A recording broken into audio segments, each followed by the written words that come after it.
이 새벽에 주님 전에 나오신 성도님들을 주님의 이름으로 환영하고 축복합니다.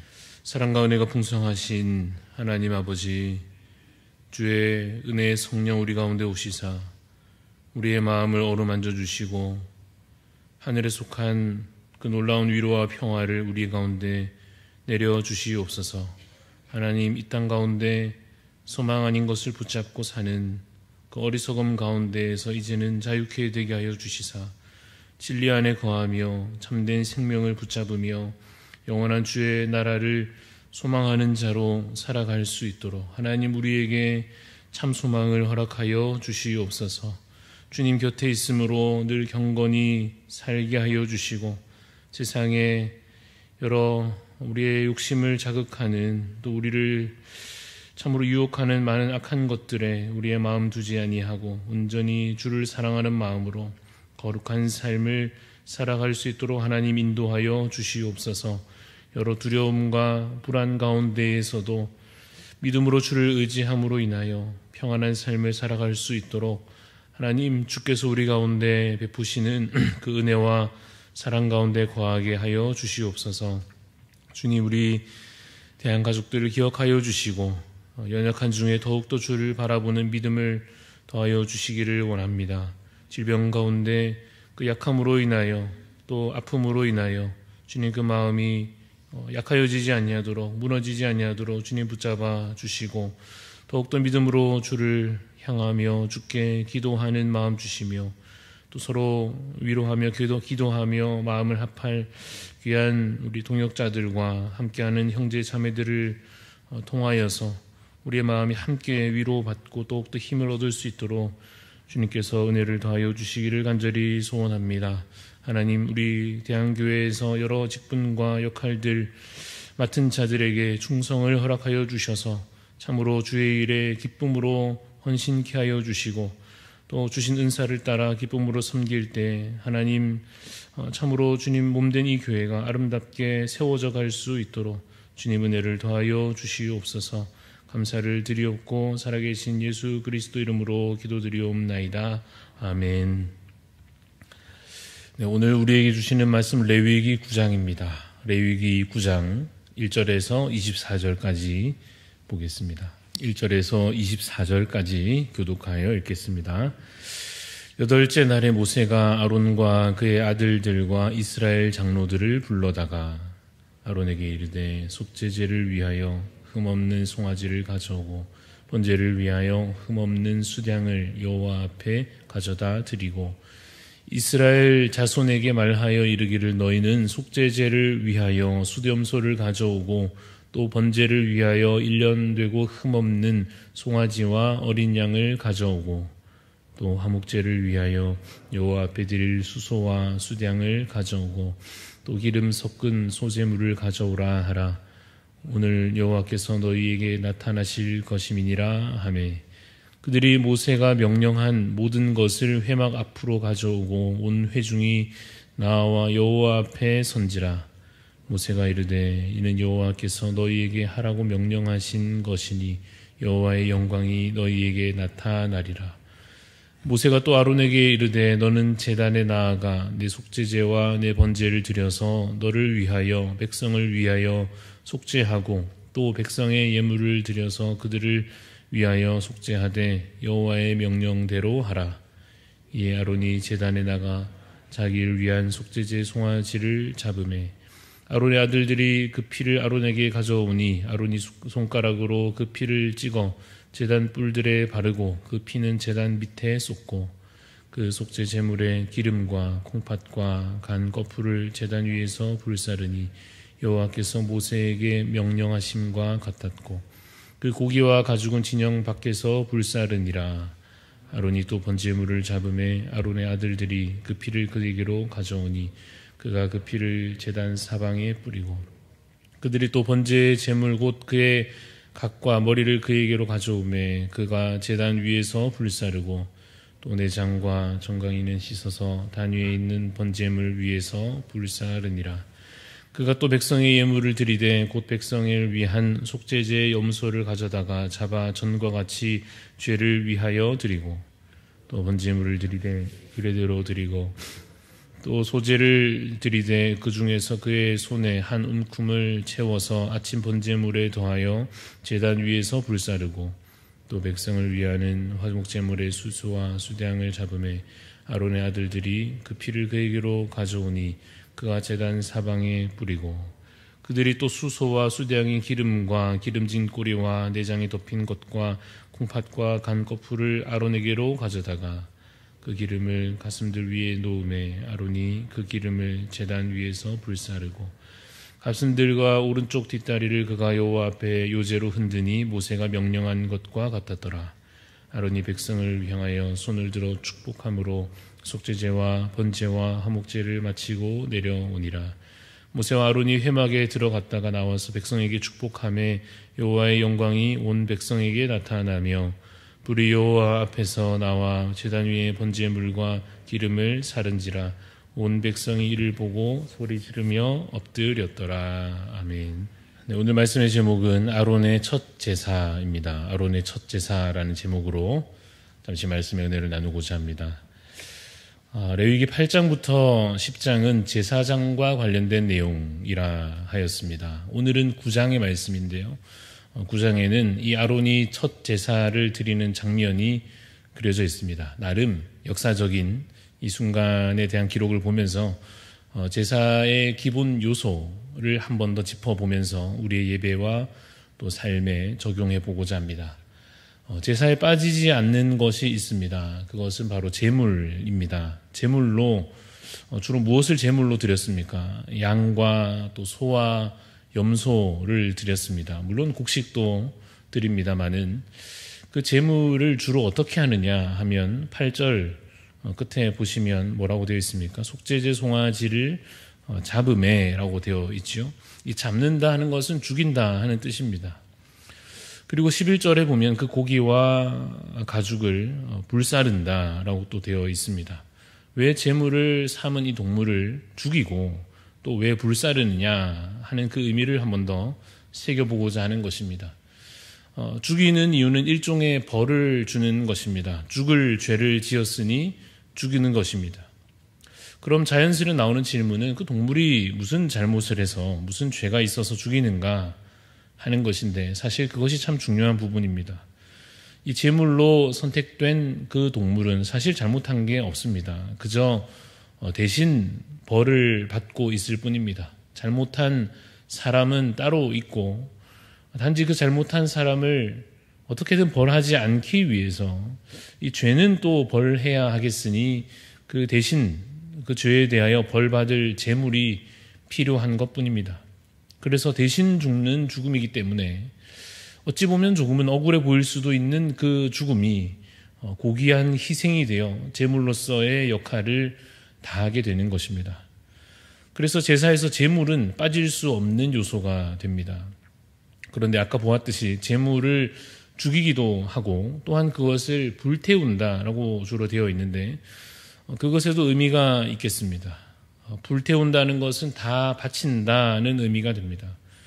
소나 양을 불태우는 현장에 있어 본다면 그 제물은 결국 불타서 없어지고 그 연기가 내내 하늘로 올라가는 장면을 보게 될 것입니다. 하나님께 바쳐드리는 것입니다. 하나님께 온전히 올려보내는 것입니다.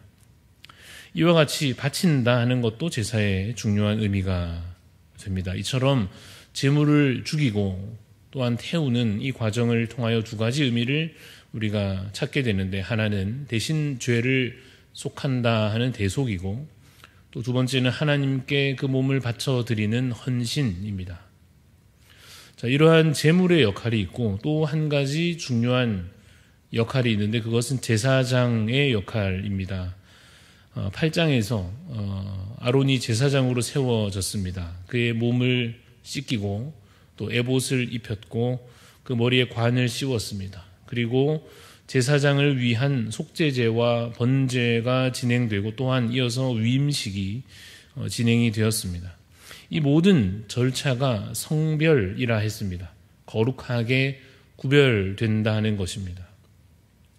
그런데 제사장이 꼭 필요한가? 그냥 각자가 스스로 자기 제물을 들고 와서 직접 하나님께 드리면 되지 않는가 하고 한 번 더 굳이 생각하여 본다면 그렇지 않습니까? 어차피 내 죄니까 내가 직접 하는 게 훨씬 더 효율적일 것 같은데, 그러나 문제는 아무도 하나님 앞에 나아갈 수 없다 하는 사실입니다. 거룩하신 하나님께 죄를 지은 죄인이 직접 선다 하는 것은 허락되지 않는 일입니다.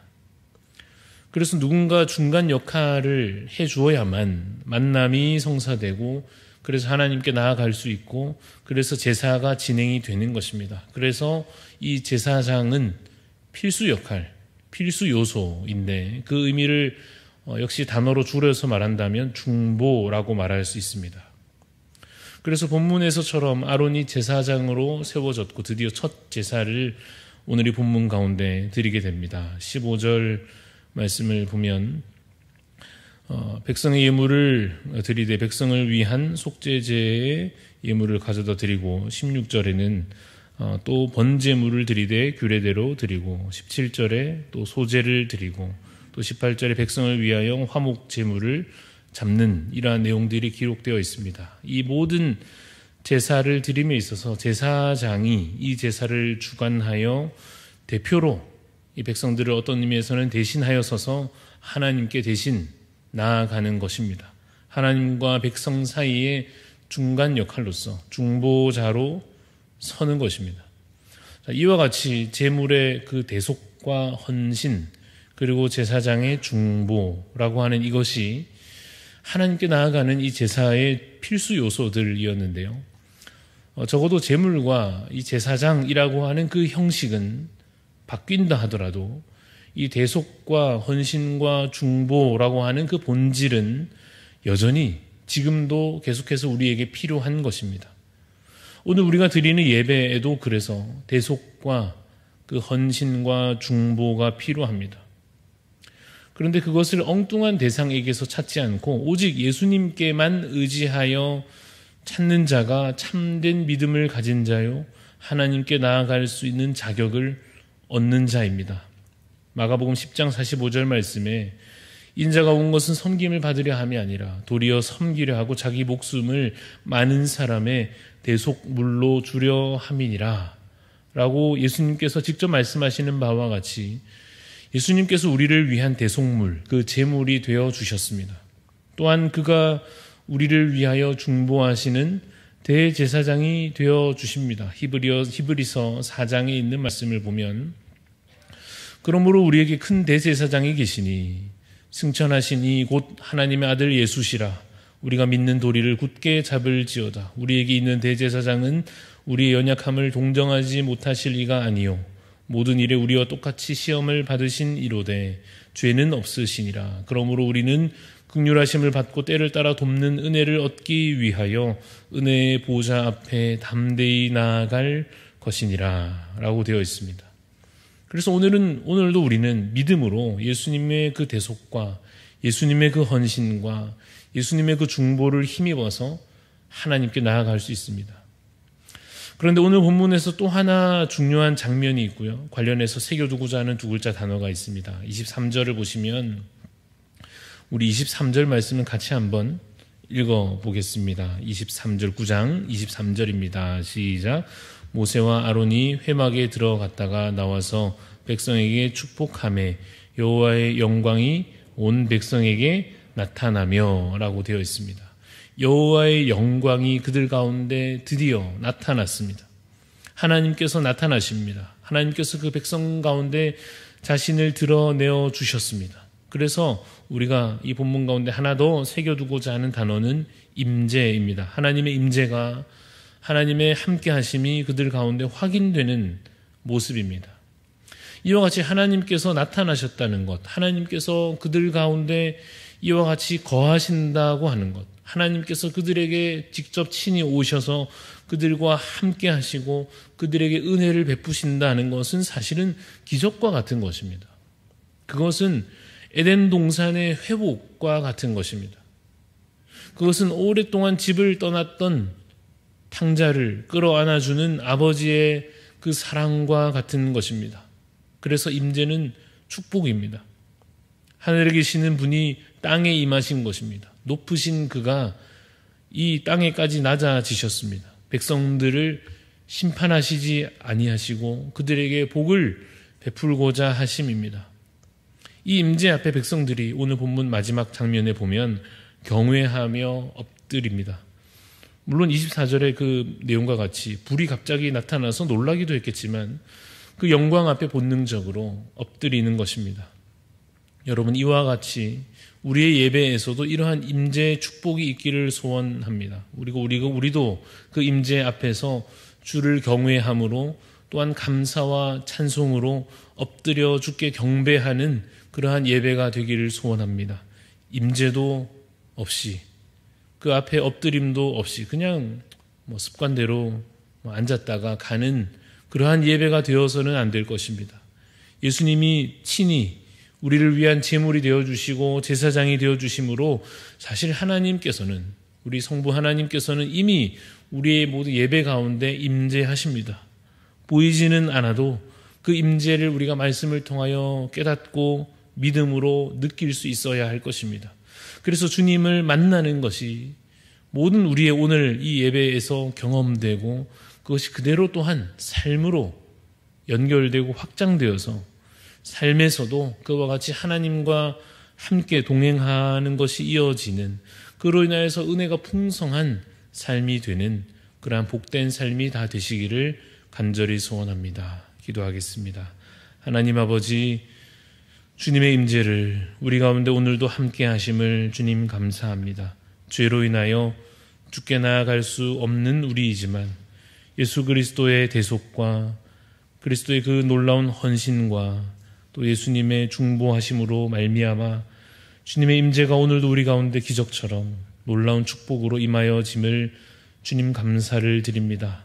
더 이상 제물도 제사장도 필요하지 않으나 주님, 그 은혜는 여전히 우리 가운데 필요하기에 참으로 우리의 제사장 되시고 우리의 제물이 되어주신 예수님을 믿음으로 바라보게 하여 주옵소서. 그냥 나 자신으로 나아가지 않게 하여 주옵소서. 예수님을 또 오늘 우리보다 앞세워 우리의 중보자로 서심을 믿게 하여 주시고 그것을 감사히 여기는 우리의 예배가 되게 하여 주옵소서. 함께 정하여 모이는 예배에서 뿐만 아니라 내 모든 삶 가운데 그 삶이 예배될 수 있도록, 하나님과 동행할 수 있도록 오늘 매 순간을 예수님의 그 이름을 부르며 그 이름을 찬송하며 그 말씀 우리의 마음속에 되뇌이며 고백함으로 참으로 그 믿음으로 말미암아 하나님과 오늘도 깊이 동행하는 그 놀라운 복된 삶을 살 수 있도록 하나님 우리를 붙잡아 주시옵소서. 감사를 드리며 예수님 이름으로 기도합니다. 아멘. 하늘에 계신 우리 아버지여, 이름이 거룩히 여김을 받으시오며 나라가 임하시오며 뜻이 하늘에서 이루어진 것 같이 땅에서도 이루어지이다. 오늘 우리에게 일용할 양식을 주시옵고 우리가 우리에게 죄 지은 자를 사하여 준 것 같이 우리 죄를 사하여 주시옵고 우리를 시험에 들게 하지 마시옵고 다만 악에서 구하시옵소서. 나라와 권세와 영광이 아버지께 영원히 있사옵나이다. 아멘. 오늘 우리 기도하실 때에는 우리 중국 원주민 리수족을 위해서 섬기시는 하요나 선교사님 위해서 기도합니다. 말씀을 가르치는 일에 성령님께서 인도하시고 능력 주셔서 잘 감당할 수 있도록, 또 중화권 교회와 목회자들 섬길 때 겸손과 온유로 잘 감당하시기 위해서, 또 여러 고난과 어려운 상황 속에서도 믿음 잃지 않고 주님의 사명 더 잘 감당할 수 있도록 우리 하요나 선교사님 위해서 기도해 주시고 또 자유롭게 각자 기도하고 돌아가도록 하겠습니다.